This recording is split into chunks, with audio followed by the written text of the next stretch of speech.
God has made a threefold division of those 490 years. 49 years, 434 years, and 7 years. On Answers for Living, we will answer what these divisions mean. The key to understanding this 490-year countdown is to first understand the exact starting point.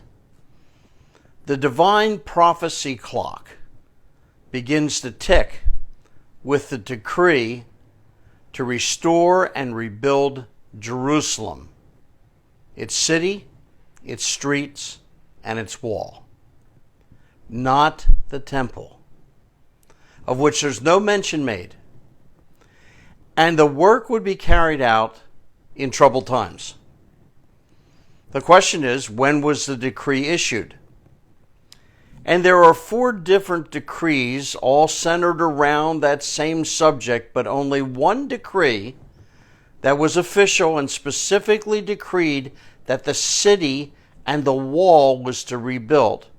It took place under Artaxerxes Longimanus. Ezra had already returned to Jerusalem, but the city and the wall remained in deplorable condition. He told Nehemiah how bad the wall and the city was, and Nehemiah went into depression. And Nehemiah was a Jewish high court official, and he confessed his unhappiness to Artaxerxes. And on the month of Nisan, year 445 BC, Artaxerxes Longimanus decreed the city and the wall to be rebuilt. Nehemiah returned to Jerusalem in 444 BC and took on the enormous task. The wall was rebuilt in 52 days, but the rebuilding of the city took 300 till 396 BC, which was a total of 49 years. Now we come to the period of 434 years. What event is connected to the expiration of this second period? The event is the death of Jesus. The prophecy says the Messiah will be cut off. The word cut off is important. This word always refers to a violent death by the hands of men. It is never used to talk about a sudden or a natural death.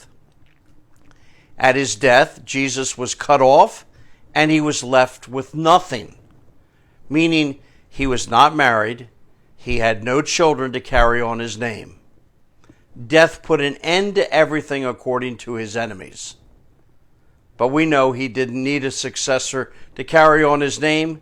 He rose from the dead 3 days later, and he continues to carry on the messianic purposes. When the Jewish people rejected their Messiah and had him crucified, God temporarily rejected them. This began a long interval during which God stopped the prophetic clock.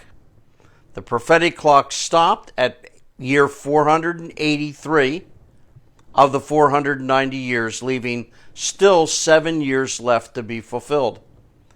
This long parenthesis we call the church age.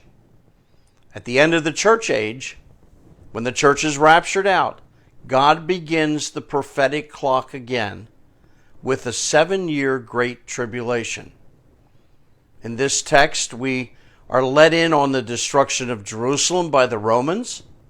And although the nation of Rome isn't mentioned in this prophecy, we know the temple and the city was destroyed in 70 AD by the Romans. But along with this prophecy of the destruction of the temple and the city, we are introduced to another prince, a prince who is to come. And he is the one that we call the Antichrist. More on him tomorrow.